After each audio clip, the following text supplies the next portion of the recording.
Hello and welcome to the Virtual Frontier, the podcast about virtual teams created by a virtual team.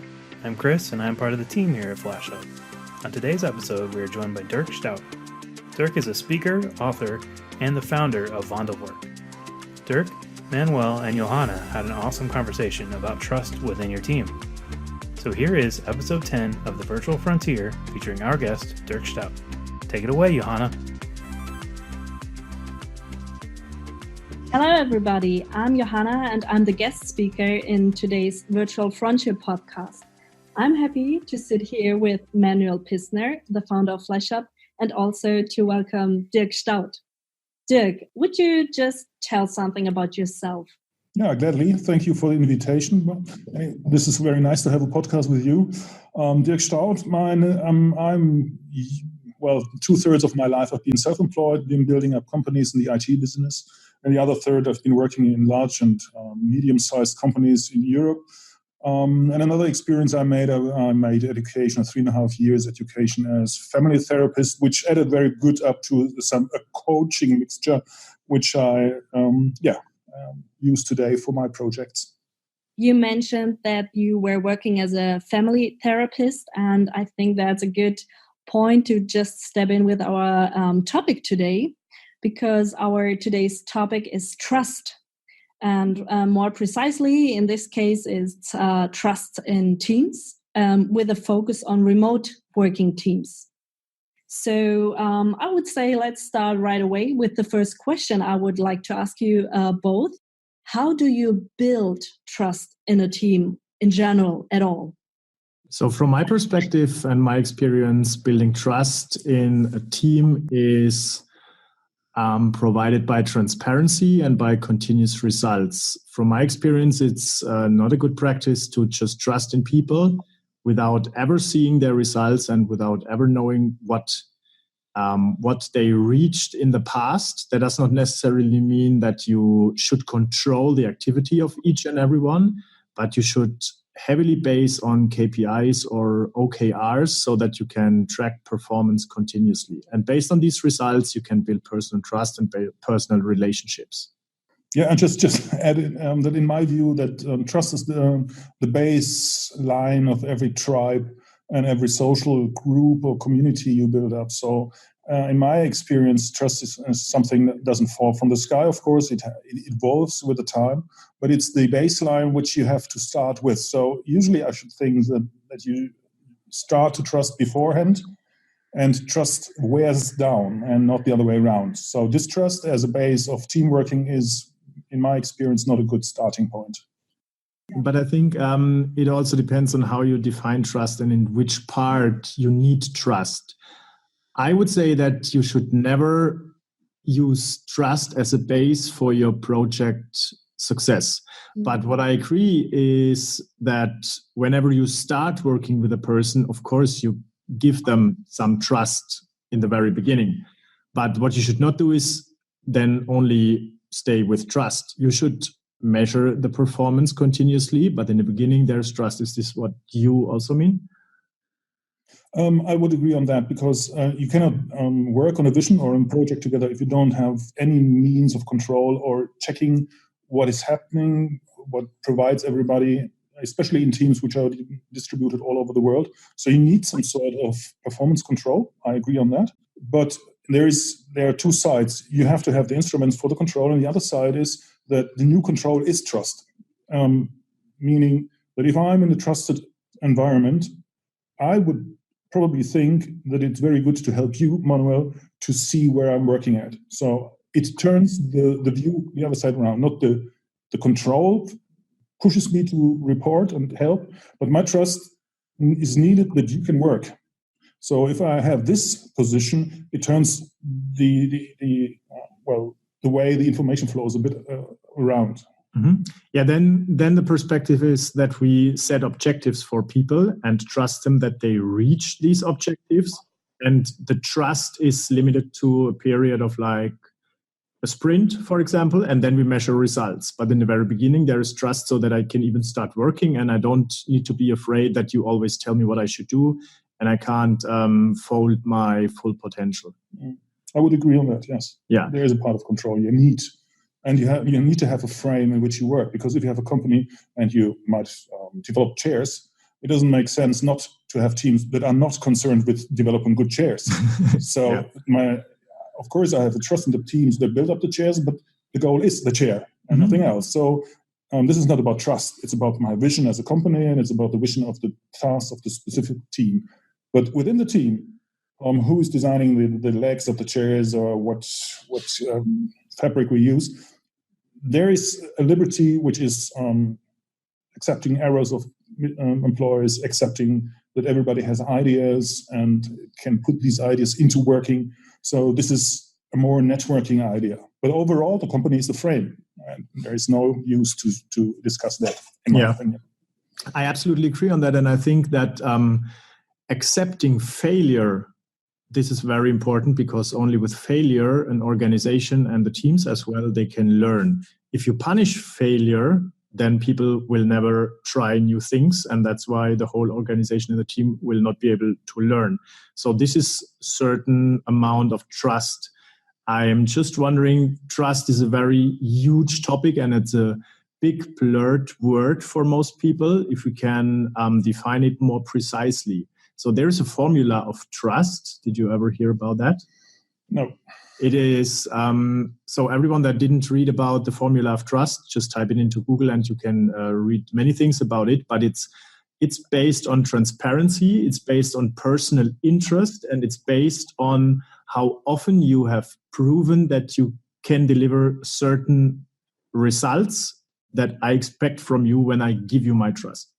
So this is pretty much the formula how trust is built.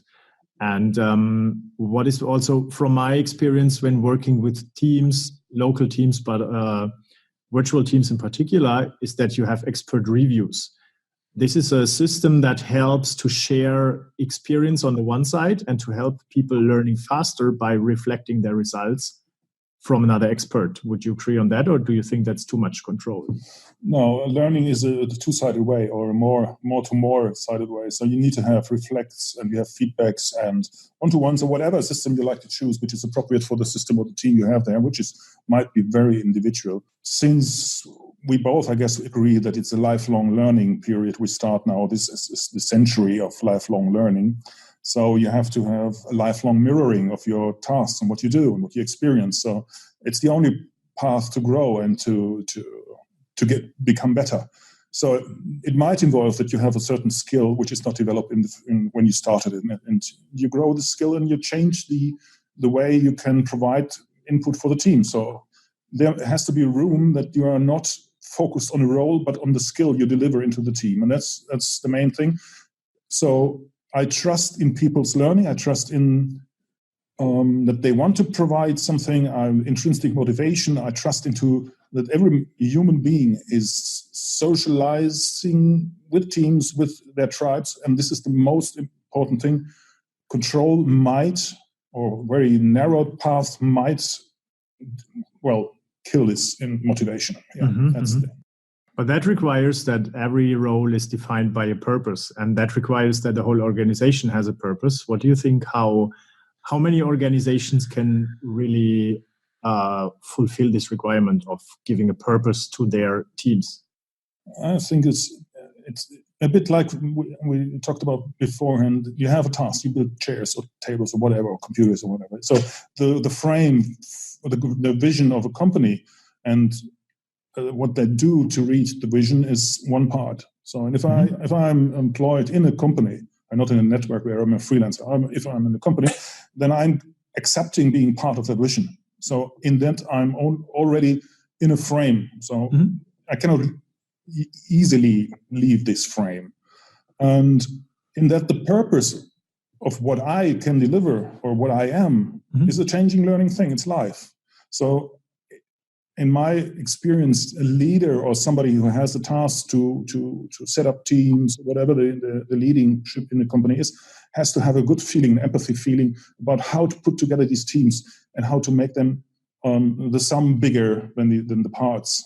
And this is about the purpose of the skills, and not about the role, because you have certain specific abilities. I do have some specific And this might change over the time. Mm-hmm. And it has changed eventually over the years. In the past years, you have developed new skills.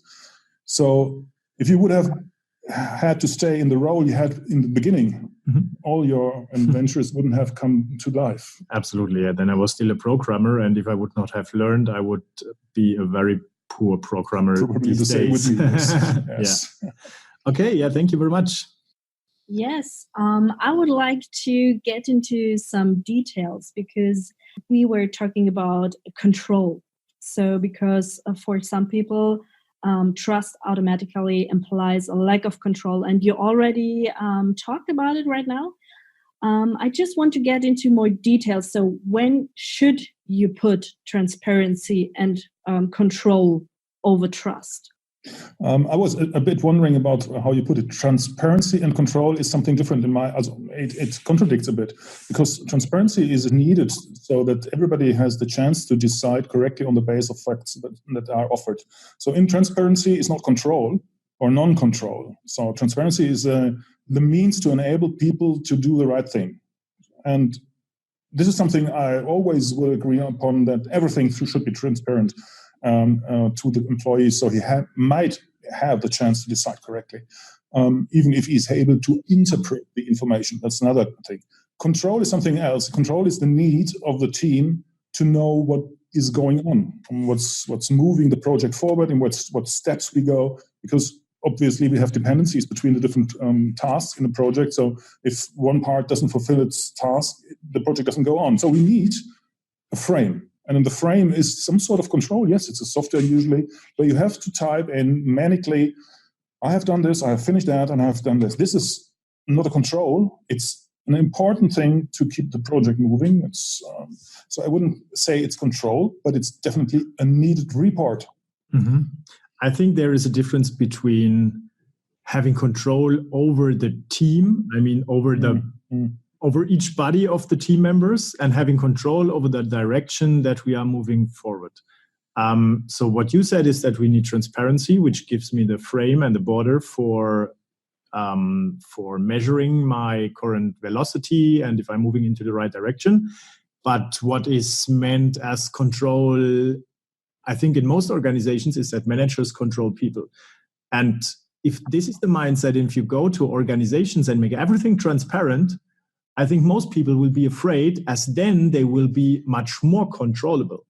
And this is the main problem today. You can't make everything transparent because people are afraid that they will have more pressure by more control of their managers. Instead of removing the managers, then make everything transparent and let the team decide if they are on the right track. Yeah, it's a difficult progress for a traditional company to make these steps. I very much agree on that, because you have to change actually a complete mindset. Control in the earnest way, in the traditional way of Frederick Winslow Taylor, which basically says that management thinks and everybody else is stupidly repeating moves and doing nothing intelligent, is overdone. We cannot go on like this. The control level in companies currently in a hierarchical company is based on intransparency. Most people who are in the ladder above you simply hoard information so that you are not able to decide for yourself. And this goes up and up and up and up. So everybody is in a very insecure situation about decisions. You never know what is going to go on with your way, because out of nowhere there could happen something that you haven't seen coming before. So transparency is one side. The control of people is anyways, it's misdirection of possibilities. It's the worst thing you basically can do, because you drown the people in frames where they cannot grow. And this is what you want. Actually, you want the innovation, you want the motivation of the people, so that good things can come to the customers and good things can come to the product. And you can only make them if the people are motivated. And if you don't let them and control them, like you have to stay on your desk from 8 to 9, 8 to 5 or something like that, it's hilarious, because it drains the motivation. So control is something different to, in my experience or my definition, to something that I have to report to make the project go. Yeah, if there was full transparency, you don't even need to report. You just need to help people understand what's going on based on the facts that they can see, and then help them to make proper decisions. Well, full transparency needs data. Yes. So somebody has to put in the data. So for the project, somebody has to put, and you have to define which data you need so that the transparency flows back. Mm-hmm. So you need a system of information flow, of communication, which is based and reliable to everybody and responsible. Everybody has to fill it. It's the deed you have to do. So that transparency may take place in the first hand. Yeah, so what is our common agreement is that we need a process that helps people to work in a certain rhythm where they can contribute their best knowledge and experience so that the contribution of each and everyone in the team is more than their sum altogether. So this is one thing. And then we need tools that guides those people so that they don't have to struggle with administrative stuff in the project. I would agree, yes. And then you have transparency. You have a process that helps them to bring their contribution together. And then they can make proper decision based on the facts that they see. What do you say about that, Joanna? I absolutely agree on that. And I'm just thinking about Manuel. Since you did a total turn last year with your team, with that foundation, I would like to know, what do companies that are used to working with local teams, what do they have to change to build trust within virtual teams? For example, you mentioned these tools. I would like to know more about this. Yeah, as we discussed before, I think the radical change or the pivot last year was that we made simply everything fully transparent. What I experienced before we had this culture is that I always need to tell people what they should do. And my time is very, very limited. And when you grow from like 5 people to 20 to 40, and I'm the one that tells everyone what they should do, on the one side, they don't like it. And on the other side, I always have to tell them, otherwise nothing happens. So this is the one thing. And then I experienced that, especially in the IT industry, everyone wants to earn a good salary. They should grow every year. And the salaries in the IT industry are highly competitive. I want to give our people, our staff, the opportunity to get the money that they really earn. But to be able to do what is needed to earn money, they need to understand the business model, each and everyone. And it's not so complicated. So the only thing that is required is to have a proper accounting and controlling system, not controlling over people, but controlling over finance and accounting in place. And then help and coach and teach people so they can understand what's going on and then make the right decisions to contribute to their vision and to the vision of the organization. What I experienced was very critical for that is that we have a common interest between me as a shareholder of the organization, between the employees of the organization and the customers. If they all have a common interest and these interests align with each other at least, then it's much easier to let people make proper decisions because they have a purpose and they have transparency to see if what they are doing is the right thing. And this is something that if I would consult companies, I would ask them to go into this direction. But it's very hard for corporates to change. Or what do you think about that? Yeah, I'm really looking forward to learn more about the organization. I heard a bit about your history and I really was impressed with what you did. And since I'm working with larger companies in parts and discussing the situation, how they could change this way, it's usually about the intransparency. It's the baseline. If you open up the decision-making process, you will eventually learn that the people you have beforehand took under control and in transparency suddenly bloom up and they are doing decisions which were the right ones for the company. And the win-win situation is there that the guy, the leader or whomever, doesn't have to do it all by himself suddenly. And any company I've reading books about or I've been interviewing, if the shareholder or CEO, whoever, the first thing they usually say that they have empty desks now suddenly. Mm-hmm. It was a process of 2 or 3 years, but suddenly they turn back again to what they started with. They were people who had ideas and fantasies, but they built up an organization. They couldn't, furthermore, dream. These dreams that made the company beforehand, they are drowned in organizational and control work. So they find their way back in that way. And the employers suddenly feel that they can contribute much more motivation to the whole. And everybody's winning in that. And that's the wonderful thing that can happen if you go that path. And the first step would be transparency to make decisions. Yeah, I should agree, yes. Yeah, and now we come back to the topic trust. When I remember my first presentation to the team, when I made everything open, I was the first one who put off my trousers. I first told them what I earn. I first told them what the company earns or what it should earn in the future and what my financial expectations are. I told them what is my value that I can contribute to the organization and to each individual in the organization. And then they had a choice to either commit to myself or fire me. Because they have to pay my bill. They have to pay, they earn the money, they do the projects using virtual teams, and they simply pay my bill. And if I don't contribute any value to them, they will simply say, sorry, Manuel, but I don't like what you are doing, or what you can give me, I can get from somebody else much cheaper, much faster. Sorry, I don't want to pay you anymore. And then I would be out. And this is what is the first step, a huge trust. But in the second step, it's a control mechanism for the company, because with that mechanism, everything that does not provide value is eliminated.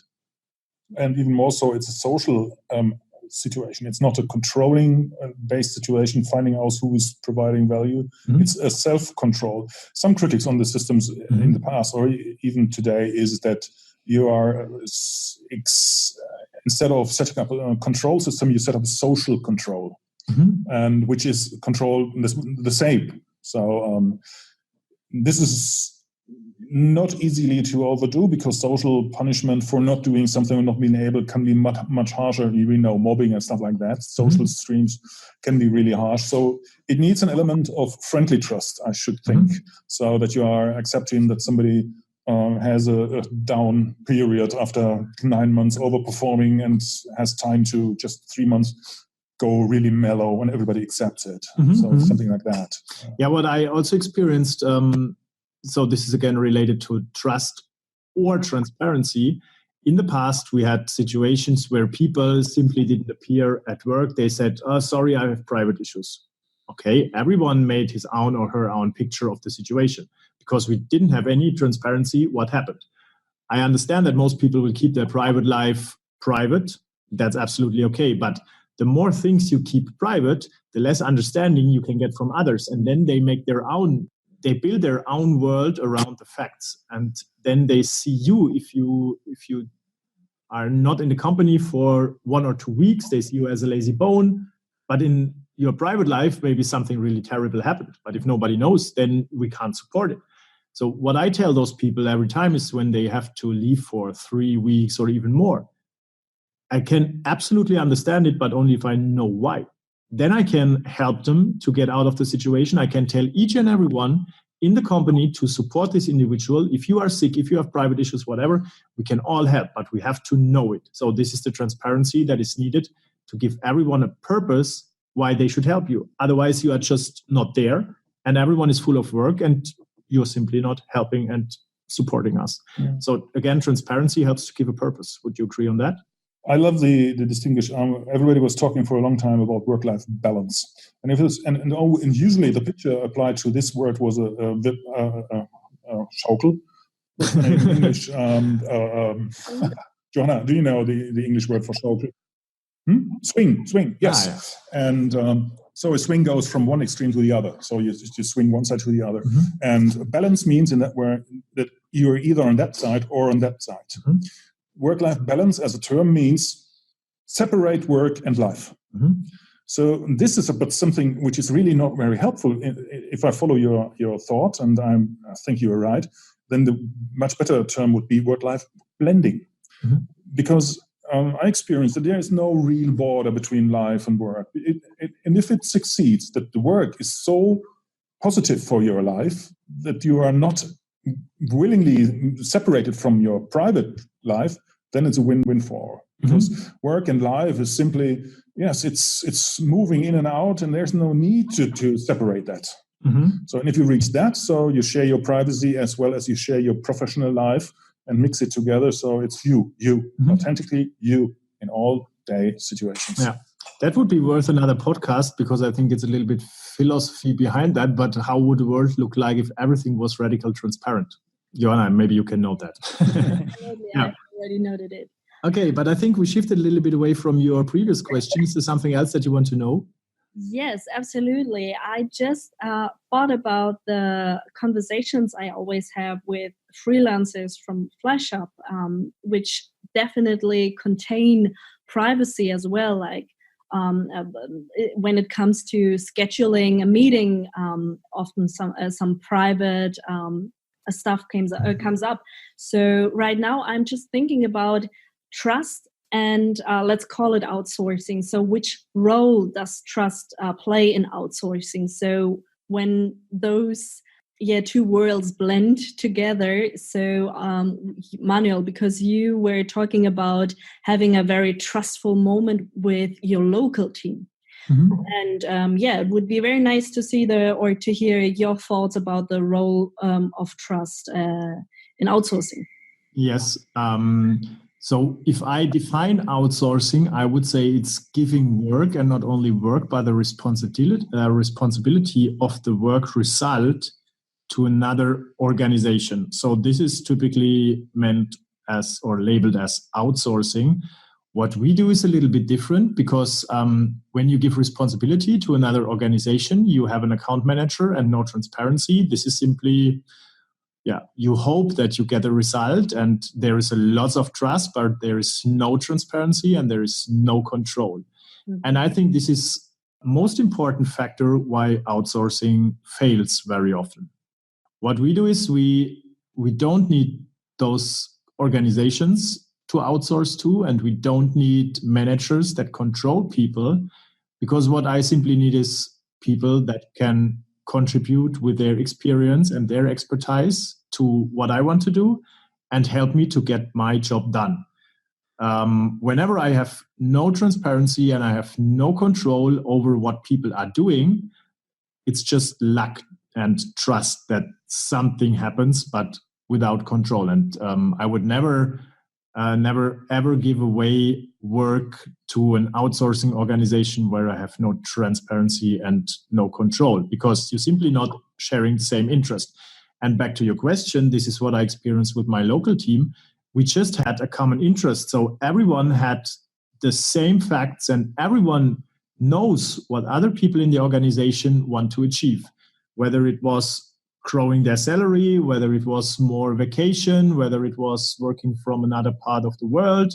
So we just put our wish on the table, and then everybody could deal with that. And if this is reality in any kind of outsourcing scenario, then I think it will work. Otherwise, it won't. Thanks a lot for this insight. And I also want to mention or highlight here the word communication, because communication is also the basis for trust, as we can see after this discussion. Well, yes, Manuel and Dirk, I think we're quite through now, and I would like to conclude this important conversation. So please state one argument for and one against trust in project teams. That would be great. So... Okay. You are our guest. Guest first. Yes. Okay, I'm very much onto trust into teams. I think I've made my point clear on that. I think trust needs control in projects, and if there is no contribution of the people who work for me, then trust is not rightfully earned. There is a counter side to trusting, which I cannot easily sit, because it's not distrust in beforehand, but it's failing to deliver what I trust the person to do. And from my perspective, trust without transparency is simply luck. And if you give trust to people and you have full transparency about everything, then I think this is the best way of working, because everyone is free to make own decisions and has not to fear other managers and not to fear failure. So I'm absolutely for trust, but only if there is transparency in the same way. I'd like to thank our guest, Dirk Staudt, for joining us today. You can find out more about Dirk on his website using the link in the show notes. You can subscribe to The Virtual Frontier or leave us a review on Apple Podcasts, Google Play, Spotify, Stitcher, or anywhere else podcasts are found. If you'd like to learn more about using virtual teams as a service, visit flashhub.io. On behalf of the team here at FlashHub, I'd like to thank you for listening. So until next episode, keep exploring new frontiers.